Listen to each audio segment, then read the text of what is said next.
86 বছৰ বয়সত গুৱাহাটী বিশ্ববিদ্যালয়ৰ পৰা স্নাতকোত্তৰ ডিগ্ৰী লাভ কৰিলে এগৰাকী মহিলাই। গুৱাহাটী বিশ্ববিদ্যালয়ৰ পৰা সৰ্বাধিক বয়সত স্নাতকোত্তৰ উত্তীৰ্ণ হোৱা প্ৰথমগৰাকী মহিলা। এবাৰ নহয়, দুবাৰকৈ এই বয়সত স্নাতকোত্তৰ ডিগ্ৰী লাভ কৰি ৰচিলে ইতিহাস।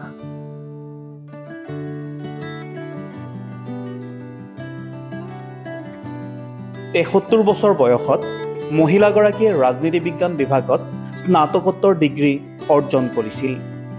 এইবাৰ 86 বছৰ বয়সত অসমীয়া বিষয়ত লাভ কৰিলে স্নাতকোত্তৰ ডিগ্ৰী।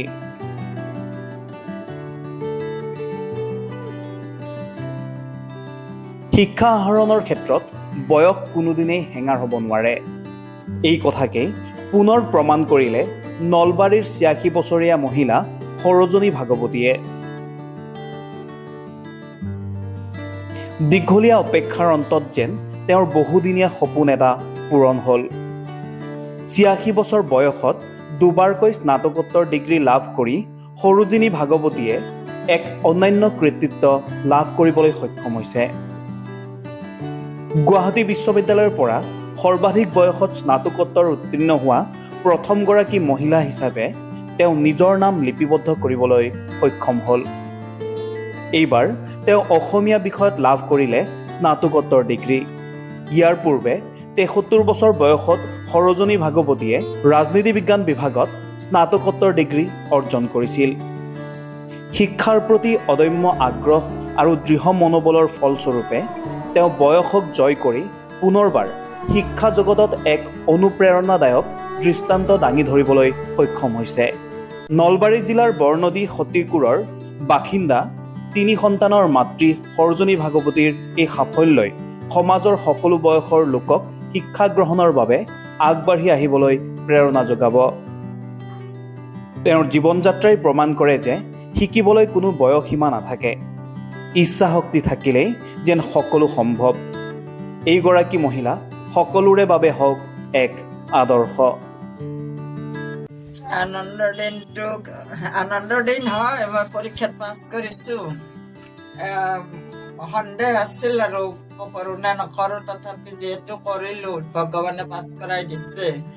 ভাল লাগিছে বহুত। আৰু ৰাইজৰ ফালৰ পৰাও চবেই আনন্দ প্ৰকাশ কৰিছে। এইবিলাক বহুত ভাল লগা কথা।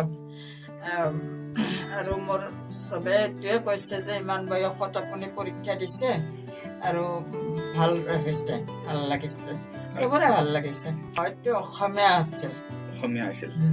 প্ৰজন্ম সকলোকে মই সময় ভালকে ব্যৱহাৰ কৰিব কম। সময়ৰ সৎ ব্যৱহাৰ কৰিব লাগে, এনে অপচয় কৰিব নালাগে। কাৰণ মই নিজেও সময়টো ব্যৱহাৰ কৰি আহিছো ইমান দিনে। সময়ৰ অপচয় নকৰোঁ। দৈনিক কৰোঁ। দৈনিক এটা মই হিচাপত কৰোঁ। মোৰ মানে ডিচিপ্লিনত চলোঁ। মই সময়টো সদায় ঘড়ী চাইয়ে মই কাম কৰোঁ। ৰাতিপুৱা 4টা বজাতে উঠোঁ। 4টা বজাত উঠি মই এইবাৰ অলপ কমকে পঢ়িছোঁ দিয়কচোন।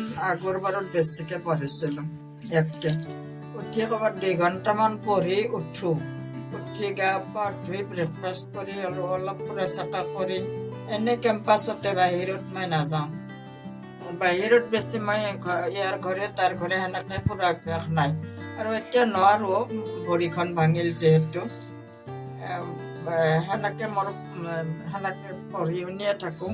দুপৰীয়াও 1 ঘণ্টা 1.5 ঘণ্টা পঢ়োঁ, আবেলিও 1 ঘণ্টা পঢ়োঁ, ৰাতিও 1 ঘণ্টা 1.5 ঘণ্টা পঢ়োঁ। এইখিনিয়ে মই খুব বেছি নকৰোঁ।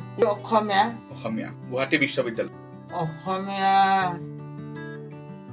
অসমীয়া কি বিষয় মানে এইবাৰ গুৱাহাটী বিশ্ববিদ্যালয়ৰ পৰা অসমীয়া বিভাগত পাছ কৰিছোঁ।